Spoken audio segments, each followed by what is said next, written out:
ये कैसा अद्भुत है, कितना अद्भुत है। बिना औषधि के आप स्वस्थ हो रहे हैं। दरबार आपका वो डायग्नोसिस कर पाता है जो मशीनें नहीं कर सकती। ये जो हम बता रहे हैं आपको, दरबार आपको सूचना दे रहा है, ये रोग, ये कष्ट, ये सब हैं कि नहीं, थे कि नहीं? हैं। दरबार ने सब रोग कष्ट भी नष्ट किए, स्मृतियाँ सब नष्ट हुई रोगों की, जो जड़ थी रोगों की, बार बार रिपीट करते थे रोग, जो स्मृति आगे आती थी वही रोग महसूस होने लगता था। तो ऐसी कोई मशीन बनी नहीं है भी धरती पे जो चीज़ों को डायग्नोस कर ले इस तरह से। कैसे डायग्नोसिस हो जाता है? हाँ, ये पूर्ण गुरु की उपस्थिति के कारण, गुरुओं की उपस्थिति के कारण है ना। तो ये सब चीज़ें आपको डायग्नोसिस होती हैं और आप स्वस्थ भी होते हैं जब प्रक्रिया करते हैं वैदिक। तो हमारे महापुरुषों ने जो चीज़ें बनाई, बहुत अनुसंधान करने के बाद पीढ़ी दर पीढ़ी अनुसंधान होते गए, पन्ने के साथ पन्ना जुड़ता गया और ग्रंथ तैयार हो गए। हजारों हजारों साल में ग्रंथ तैयार हुए हैं। ये ग्रंथ चाहे वो हमारे वेद हों, ठीक है, और चाहे हमारे उपवेद हों, जैसे आयुर्वेद है। आयुर्वेद हमारे मनुष्य शरीर के लिए तो सबसे बेहतर है, बहुत सुंदर, जिसका रिएक्शन ही नहीं है। आज तक एक भी आयुर्वेदिक औषधि का फार्मूला नहीं बदला।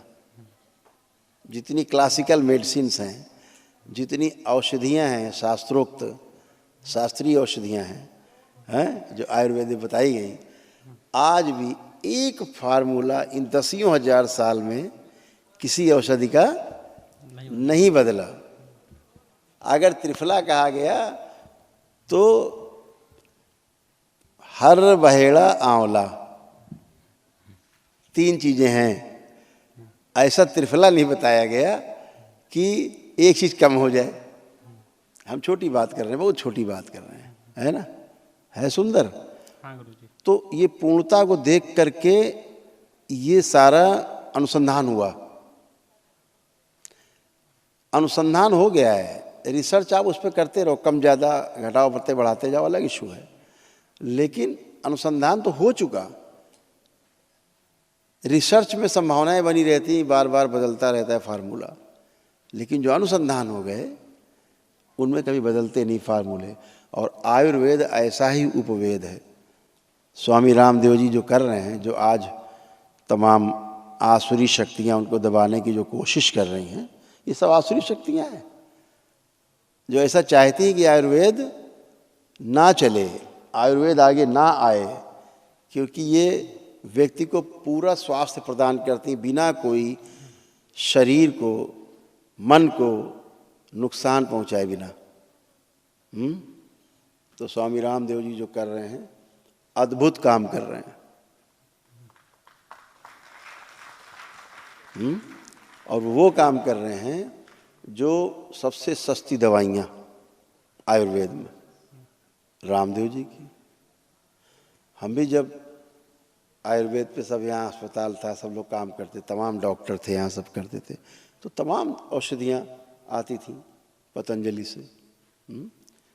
और भी कई अच्छी कंपनियाँ हैं आयुर्वेद की, उनसे भी आती थी, और सब उससे स्वस्थ होते थे शारीरिक रूप से। तो एक कुचक्र चलाया जा रहा है पूरे देश में, यानी विदेशों में इनकी डिमांड हो रही चीज़ों की, और देश के अंदर कुचक्र चलाया जा रहा है। कोई बीमारी आएगी तो हर आदमी काढ़ा पीने लगेगा। डॉक्टर साहब जो हैं, उनके घर के लोग काढ़ा पीने लगेंगे, डॉक्टर साहब खुद काढ़ा पिएंगे जब फंसते हैं चक्कर में।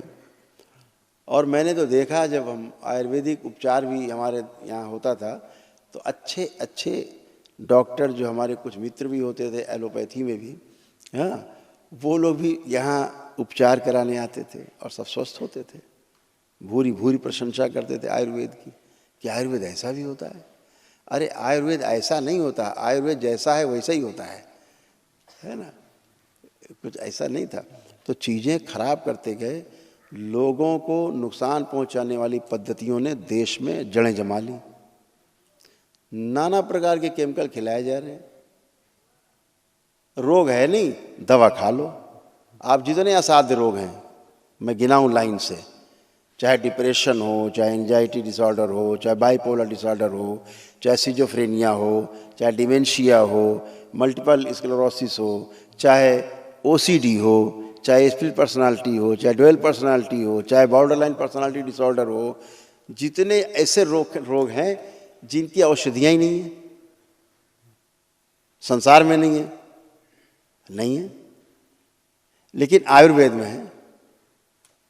जो दरबार यहाँ कर रहा है बिना छुए बगैर दवा खिलाए एक दिन में सब चला जाता है, ये आप सब महसूस करते हो। कुछ बचा ये सब? नहीं बचा। एक दिन में कहाँ चला गया ये हमारे ऋषि मुनियों का विज्ञान है, उनके द्वारा दिया गया विज्ञान है? महर्षि पतंजलि के द्वारा दिया गया विज्ञान है, जिसको स्वामी रामदेव जी बढ़ा रहे हैं। अब लोगों को पेट में दर्द हो रहा है, उस दर्द का अब हम लोग क्या करें? दर्द तुम्हारे हो रहा है तो इलाज तुम करो, उसमें हम दोषी नहीं हैं। आपको हजम नहीं हो रहा तो दर्द हो रहा है। आप हमारे देश में गलत सलत चीज़ें लोगों को पहुंचा रहे हो, गलत सलत चीज़ें खिलाओ, तो हम लोग तो उसको प्रचार करेंगे ही ना कि भाई गलत है, इसको मत खाओ। इसमें क्या अपराध है? ये काम तो सरकारें भी करती हैं, ये काम शासन करता है पूरा, ये काम हमारे माननीय न्यायालय भी करते हैं, रोक लगाते हैं। ये चीज़ें ना समाज में लाई जाए, रोकी जाए। तमाम जगह लाइसेंसिंग अथॉरिटीज़ हैं कि ये मानक हैं, ये आपको पूरे करने होंगे। लेकिन नहीं, आप खूब खुली छूट है। पेप्सी आ जाए, कोको कोला आ जाए, मतलब कोई कंपनी आ जाए, हमसे क्या लेना देना, कोई कंपनी आ जाओ, अपने को फ़र्क पड़ता नहीं है, क्योंकि हम पीते ही नहीं है। तो हमें क्या फ़र्क पड़ता? जो नहीं पीते उनको कोई फ़र्क पड़ता नहीं है। लेकिन ऐसी सी कंपनी ऐसे से आ गई, आप उनके फार्मूले पूछो तो आपको नहीं बताएंगे, फार्मूला नहीं छपा है। और एक औषधि बनानी हो आयुर्वेद की, आपको फार्मूला तो फिर आपको लाइसेंस चाहिए। लेकिन ऐसी छूट है कि आप उनको कल्पना करो तो हंसी आएगी कि भाई कैसा भाई मामला चल रहा है, क्या चल रहा है, कुछ तो पता लगे चल क्या रहा है। तो रोकने की कोशिश की जा रही है। हम लोग तो बिल्कुल एकजुट है। अभी स्वामी रामदेव जी जो कर रहे हैं, ठीक, औषधि उपचार करा रहे हैं, योगासन प्राणायाम भी कराते। अभी ये जो हम कर रहे हैं जोड़ दें उसमें केवल जो आयुर्वेद के अष्टांग योग से ये गृह चिकित्सा गायब है। ठीक है, आयुर्वेद में अष्टांग योग 8 प्रकार से जो है चिकित्सा करने का प्रावधान, ये 8वां वाला भाग जो दरबार यहाँ कर रहा है, ये आयुर्वेद में कहीं नहीं होता है, किसी अस्पताल में।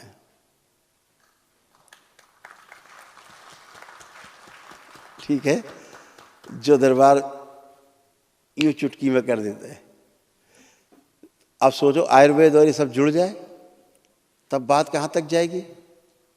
तब तो लेने के देने पड़ जाएंगे बेचारों के, फिर तो रोने लगेंगे लोग, गली गली रोने लगेंगे, फिर रोना शुरू कर देंगे, चिल्लाना शुरू कर देंगे, भैया हम तो मर गए, हमारी दवाई नहीं बिक रही है। अब इसके लिए दोषी है आयुर्वेद, इसके लिए रामदेव जी दूषित हो गए और दोषी भी हैं।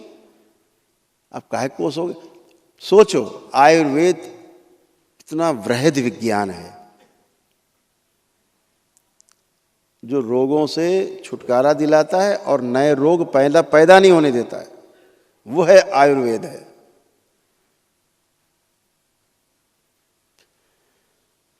बिना नाम लिए हम कहना चाहते हैं, जो पूरे विश्व पर इस समय पैथी हावी है, इनके एक दवा खाओ 10 रोग पैदा करो अपने शरीर में।